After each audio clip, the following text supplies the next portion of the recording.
रोज़ाना की बुनियाद पर पब्लिक सेफ्टी एक्ट के तहत कश्मीरी जवानों को उनके घरों से, उनके कारोबारों से, उनकी यूनिवर्सिटियों से उनको उठा लिया जाता है। और ये सिर्फ कश्मीर, मकबूजा कश्मीर की बात नहीं हो रही,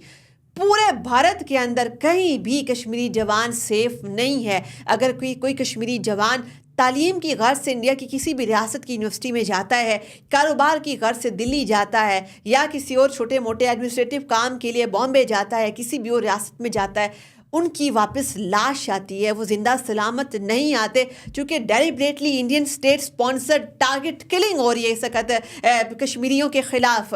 कश्मीरी जो है वहाँ पर जहाँ भी मौजूद होते हैं, इनफैक्ट उनको छोटी छोटी खुशियाँ भी मनाने की इजाज़त नहीं है। आप देखते हैं कि जब इंडिया पाकिस्तान का क्रिकेट मैच होता है, पाकिस्तान जब फतह से हमकिनार होता है, तो एक सेलिब्रेशन यहाँ होम टाउन में होती है और एक सेलिब्रेशन जो है वो मकबूजा कश्मीर में होती है। और कश्मीरी किस तरीके से पाकिस्तान की जीत को सेलिब्रेट करते हैं, मगर इसकी पादाश में उनको उठा लिया जाता है, उनको अकूबत खानों में मुंतकिल किया जाता है, वहाँ पर उनके ऊपर इंसानियत सोज मुजालिब ढाए जाते हैं, उनको जो है पाकिस्तान की जीत मनाने की किस तरीके से सज़ा दी जाती है, और साथ में ही भारत का सेकुलर चेहरा दुनिया के सामने बेनकाब होता है।